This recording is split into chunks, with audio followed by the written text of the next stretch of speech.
nuestro programa Horizonte Salesiano.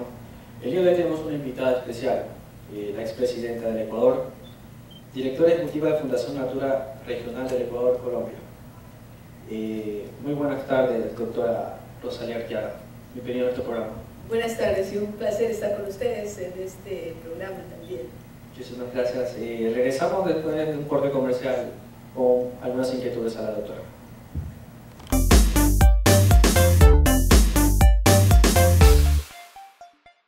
Pasamos a nuestro programa Horizonte Salesiano. Tenemos aquí a nuestra invitada, doctora Rosalía Arteaga. Muy buenas tardes. Cuéntenos un poco más sobre la conferencia que tuvo en Tokio. Sabemos que se presentó con el tema de la evidencia del cambio climático.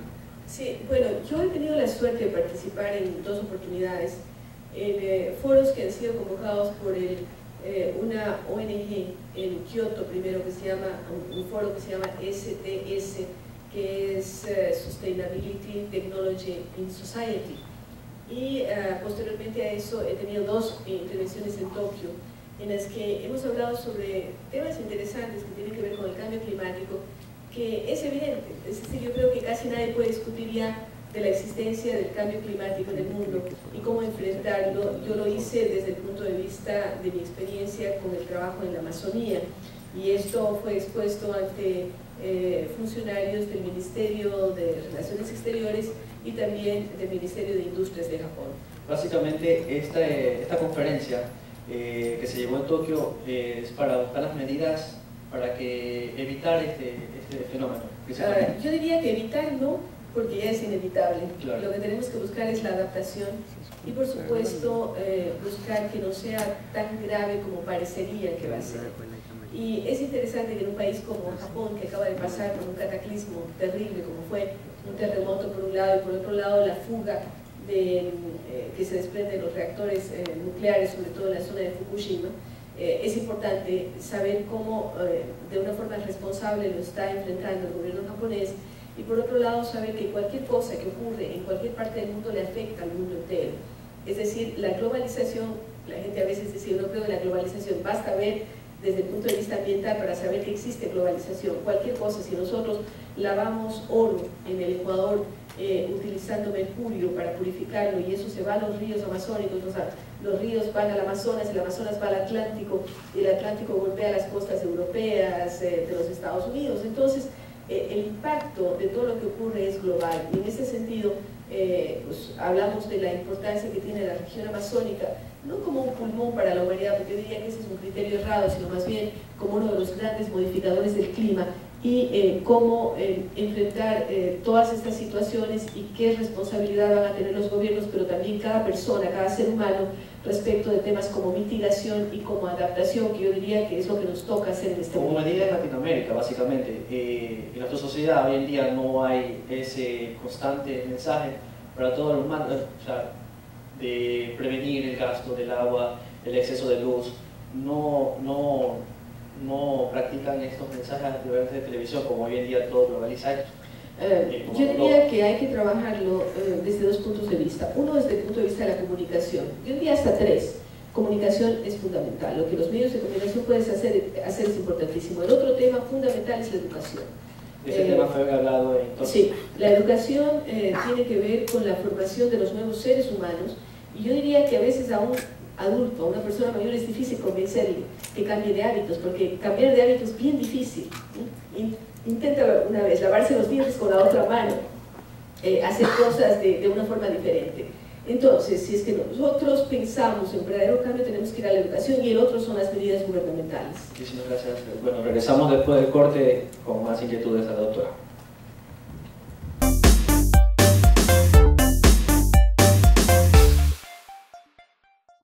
Bueno, regresamos a nuestro programa Horizonte Salesiano con la doctora Rosalía Arteaga.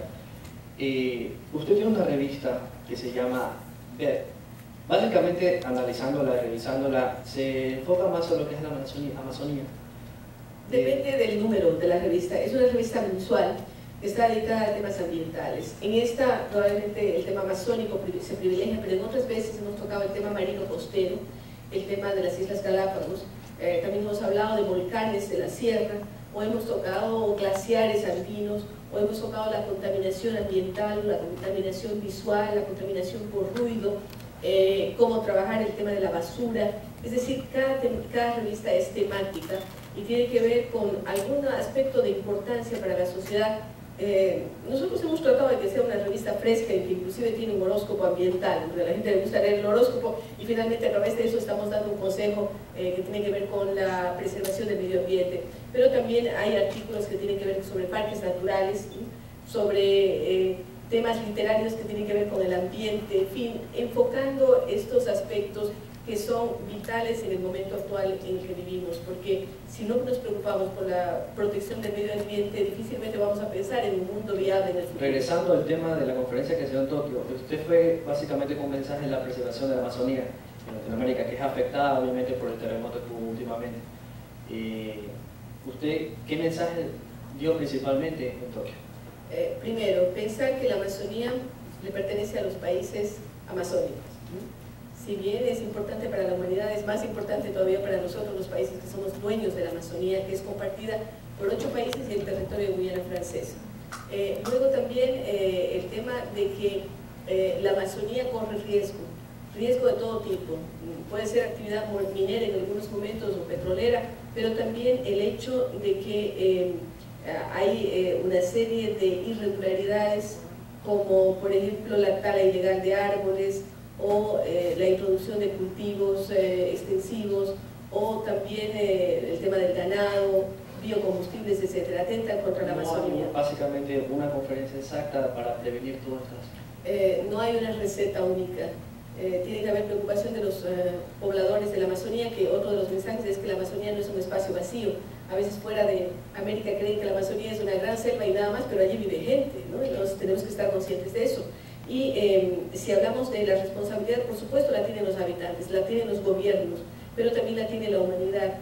Cualquier cosa, vuelvo al principio, que se haga en el mundo afecta a las diferentes regiones. Por ejemplo, si es que los chinos consumen más soya, ¿dónde se planta la soya? Se planta en buena parte en regiones amazónicas. O estamos hablando de que la presión por los biocombustibles hace que se siembre alrededor del Gran Sao Paulo una gran cantidad de caña de azúcar para la producción de biocombustibles, pero antes allí había ganado. ¿A dónde se está yendo el ganado? A la región amazónica brasileña. Entonces, todo tiene una correlación y si es que somos responsables tenemos que tratar de serlo todos. Básicamente ese es el mensaje. Ese es el mensaje que se transmitió. Básicamente los comunicadores hoy en día tienen la responsabilidad de influir este mensaje a todos los ciudadanos, pero ¿por qué no empezar por ahí? Es un tema que, lo dije, es fundamental. Yo diría que conjuntamente con lo que se puede hacer desde el sector educativo tiene una gran incidencia.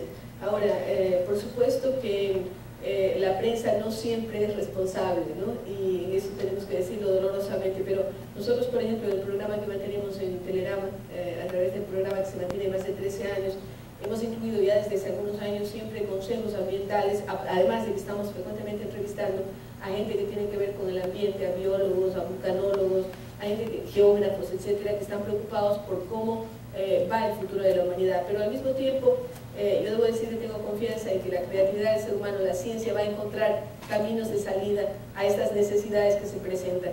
Tampoco podemos descuidarnos de que en el mundo somos ya 7.000 millones, ¿no es cierto? Es un peso poblacional enorme. ¿Cada qué tiempo se da esta conferencia? Cada año, en Tokio y en Kioto, y yo he tenido la suerte de ser invitada 2 años. ¿La próxima reunión cuándo es? Supongo que el próximo año, normalmente se la hace en el mes de octubre, así como en junio se hace en Suecia el Foro Talberg, y también en otras épocas del año se hace Campus de Excelencia en Madrid. He tenido la suerte de participar en todos estos foros y, bueno, llevar el mensaje que tiene que ver con América Latina, que tiene que ver con la Amazonía, para mí ha sido algo muy grato. Muchísimas gracias por tu mensaje. Muchas gracias también y mucha Y suerte. agradecemos su visita a la Universidad Politécnica Salesiana y agradecemos a la doctora. Esto fue nuestro programa Horizonte Salesiano. Muchísimas gracias.